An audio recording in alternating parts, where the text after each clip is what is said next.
Hey guys, it's Al, and this is another episode of Adventures with Uncle Al. I know it's been a minute, so we're going to sit down and have a serious talk today. I know that's not our norm, and we're normally used to seeing silly, goofy Uncle Al, but we've got a serious topic to discuss today, so just a little heads up. Now, over here at ITR, we are very open and honest about what's going on in our lives.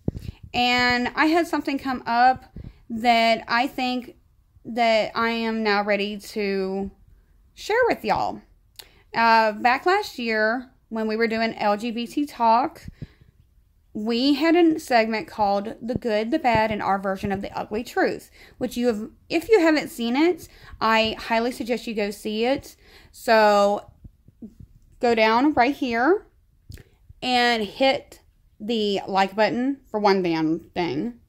Hit the subscribe, and you can check out all of our videos. Hit that bell button as well, so you can stay up to date on all of our videos coming through.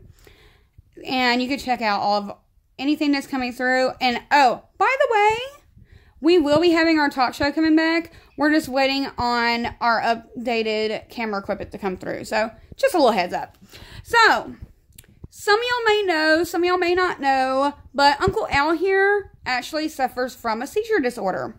I was diagnosed back in 2016 with epilepsy with uncontrolled seizures. There it is. And they've actually been uncontrolled this whole time ever since then.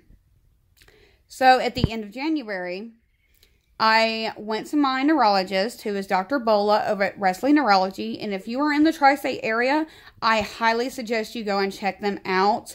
They are a wonderful, wonderful clinic. They will work with you. They have a great nursing staff, front desk. Everyone is so good with taking care of all of your needs. So, and of course, they're not endorsing me for this, but shout outs, go check them out. If you know anybody who needs any type of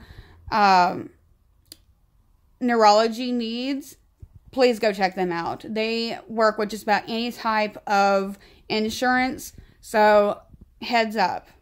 So, anyway, back at the end of January, I had what's called a 72-hour sleep study done, which basically means for 3 days, I get these little tiny electrodes all over my head, everywhere, and I looked like Frankenstein's monster, and had gauze wrapped all over my head, and could not take a shower for 3 days. Do you know how aggravating that is? I had to take a hoe bath for 3 days. I mean, I was so aggravated by this. I was putting deodorant on twice a day. And, you know, I was keeping myself clean with a wash rag and soap and water. And I couldn't wash my hair. It was driving me nuts.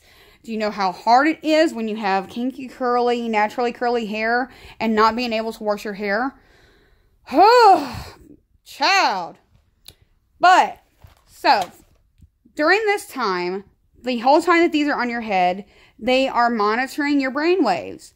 And what they do is they actually do tests while you're in there to try to bring on seizures to see what happens to your brain waves while you're having a seizure. Very freaking painful if you do have seizures. The test that they did on me was a strobe light. I already knew as soon as they said this that this was going to work, because I'm very light sensitive. Like, I can't even see police lights or ambulance lights without having to do like this. I have to close my eyes, block them, shield them, all that. Even when I work at the haunted house, I can't do it, because I actually had a couple of seizures working at the haunted house, because it would like catch the corner of my eye and up there, out. Which I felt so bad, because I scared some of my fellow haunt members working with them. So anyway, my birth mother was there, Kathy, and they did the strobe lights, and I ended up having a muscle contraction seizure, which is the worst type of seizure I have. I actually have 3 different kinds. I have what's called an absentee seizure, where I'm just like, like that the whole time. It kind of looks like someone just staring off into space. They're also called staring seizures. And if you've ever seen Ace Ventura, you will totally get this right here. It's kind of like the engine's running, but no one's behind the wheel. Yeah, it's exactly like that. And those can last almost up to 10 minutes, and they can get really scary. I also have fallout seizures, which I basically, like that. Those when I get out from them, I am exhausted. Ugh, those can last a good while too. And then I have muscle contraction seizures, where I can either ball up on myself, or I go all the way back. Those last the shortest amount of time. I think the longest was 3.5 to 4 minutes. And it is every single muscle in the body contract and draw up. It's kind of like if you're having a really good toe curling orgasm, but instead of you feeling release after that sucker finally hits, it's, oh my God, what the hell just happened? I mean, it's hurting, baby. I mean, it hurts so bad when you get done, because even your brain is just like, it's bad.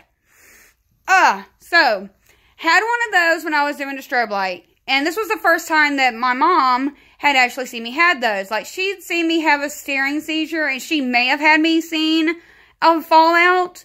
But I hate to say this about my mom, but I honestly think that she may have thought that I was faking them a couple of times. Like, I don't think she really took them seriously until she actually saw this muscle contraction seizure. And I think she really had a come to Jesus minute. Like, she really did.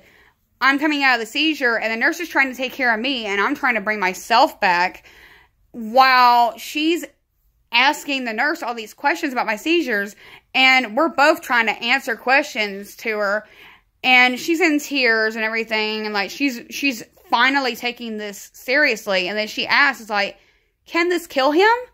And we both kind of looked at her like she was nuts, and like, yeah! Like, this can do anything from make him have a brain aneurysm to send him to having a stroke, which actually, I've actually had an emergency room doctor said that I might have had a mini stroke at some point in my time. But, so it can be a really scary thing for someone to see somebody that you love have this happen to them. So I totally get it, but still, it was kind of almost, really, like, you had to see me go through my worst for you to finally believe me.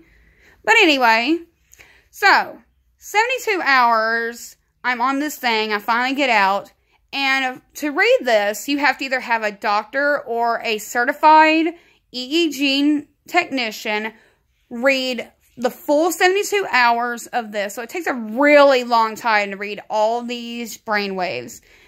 And I just got the results back last week on the 13th, March 13th. And surprise, surprise, I do not have epilepsy. Instead, I have what is called psychogenic non-epileptic seizures. Now see, that face you might have just made right there? When I heard psychogenic, I thought the same thing too. Oh great, he's going to say it's all in my head. No. No, it's not a mental health disorder. It's not. My doctor, Dr. Bola, he let me know, it's like, for one thing, it is a convulsion disorder. It is a formal medical diagnosis. And basically, it means it's seen a lot of times with patients who have PTSD, which I've never actually been diagnosed with. But it can also happen with patients who have had very traumatic experiences. And basically, whenever you interact with like a trigger, it gives off physical symptoms so that your brain doesn't have to deal with that trigger. And those physical symptoms are the seizure. And he actually said that he had to do more research on them because, as a seizure specialist, he normally deals with patients with epilepsy, which are actually more common. So I was like, oh, great, another doctor that doesn't know how to deal with me. Oh, why am I so difficult? So, our course of action is going to be get my migraines under control, for one thing, because I already knew I have migraines. I have since I was 14. And we're going to put me on Topamax twice a daily. We're also going to try this new injection that's out there. You get it once a month. You give it to yourself, and it kind of comes in like an EpiPen. It's like an all-in-one thing. And you give it to yourself in your subcutaneous, for those in the know, which is like your fatty tissue, which y'all know Miss Anna Long got a lot of that. So you can either do it like in your back of your arm if you have somebody else do it, or like in your butt, which I got a lot of that, or you can either do it like in your belly or in your thigh. And I was like, okay, cool, I can do that. You know, I have no problem with needles. Hello, I've got 19 tattoos. And I'm about to start T as soon as I get my hysterectomy. So we're good with this. And he said, you know, they've had a lot of success with people who have tried a lot of traditional methods that, you know, I've tried several different types. None of them really worked for me. Imitrex definitely didn't work. And a lot of other medications had me feeling like a zombie. I even tried Botox a couple years ago, and that didn't work either. So he even said that patients who had tried Botox in the past and got on this, and the Botox didn't work for them, this actually did work. So, fingers crossed. So, course of action. Get migraines under control. Do research. Possibly start therapy. Okay. So, as soon as he walked out of the room, I immediately broke into tears. Because the first thing that pops in my head was, oh my God, even when I'm not trying to kill myself, my brain is. Because I've actually suffered with manic depressive disorder before. And that's, you know, that's something that you can get under control. But it's something that can pop up every once in a while. Now, I don't take medication for mine. I deal with mine through meditation and talking with my support system and things like that. And in the past, I have attempted suicide. That's actually how I got diagnosed with manic depressive disorder. With that, I was one of those kids back in elementary school where I always had that target on my back, where I was the kid that so easy to bully. Like, I mean, come on. I was the white kid. I was a little girl who always wore dresses because I tried to make myself believe that I was Daddy's little princess, which he always called me. And my grandmother always wanted me to be a proper little lady, and she always had me doing etiquette and doing all these other things. And, you know, my mom always put me in dresses because I always looked so pretty, she thought.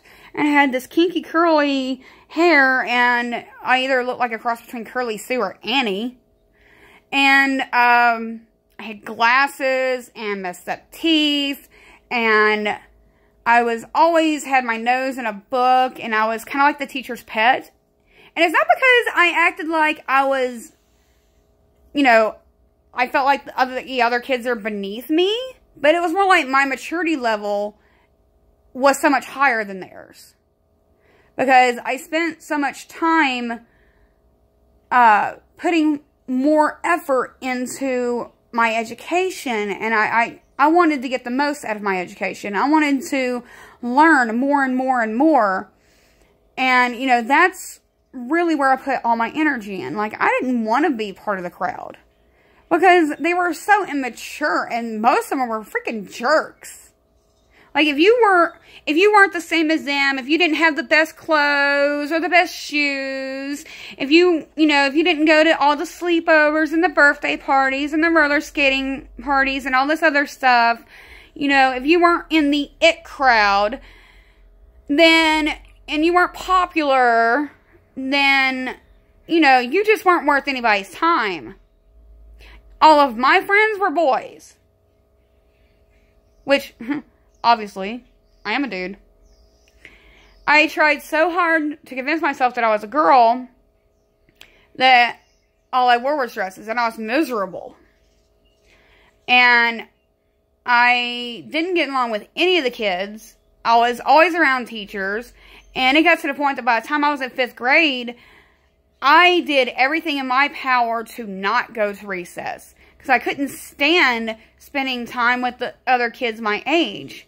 I was either spending time with the school counselor, or if I couldn't spend time with her, I was working in the library, or reading to the kindergartners, or working with the environmental club, or I was doing anything in the world except spend time with the other kids.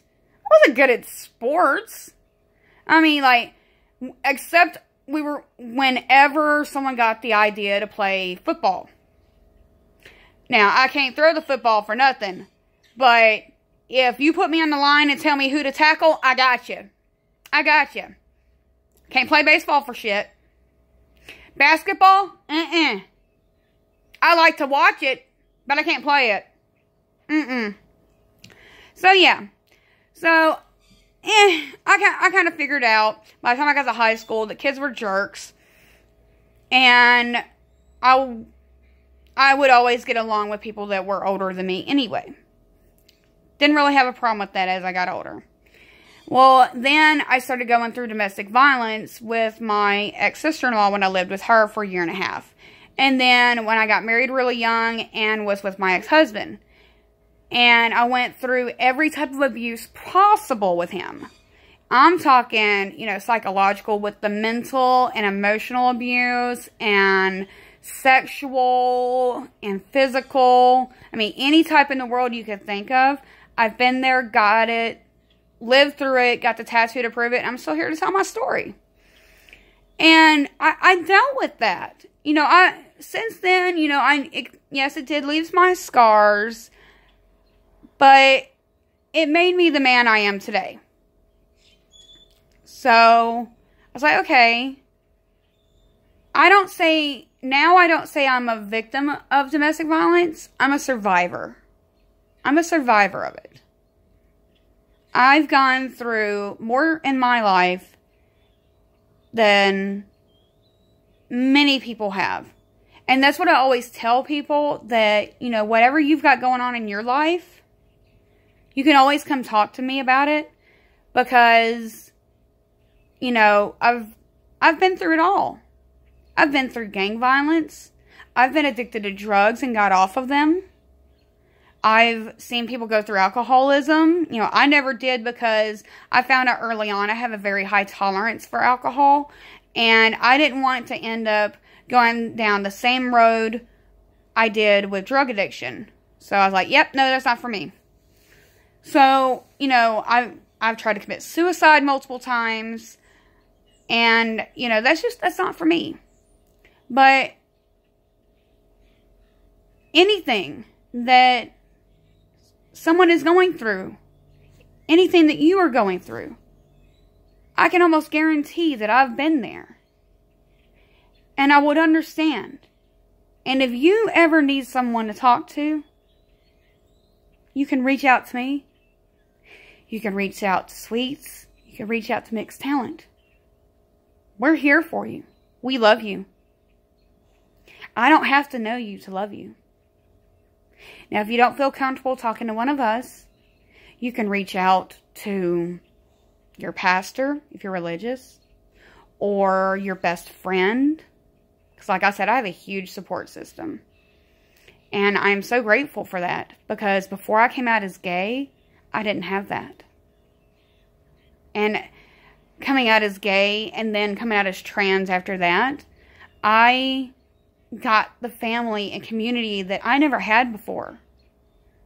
And I'm grateful beyond words for that. And I can honestly say I wouldn't be alive if it wasn't for that. So, if you ever need someone to talk to, there is someone out there that will listen. Reach out to them. Even if it's just a 1-800 number, the suicide hotline, a resource center, a therapist. a best friend that won't judge you. Or like I said, one of us. We're here for you. We love you. I will never judge you for being who you are. It's all night long. And I hope I see you again soon.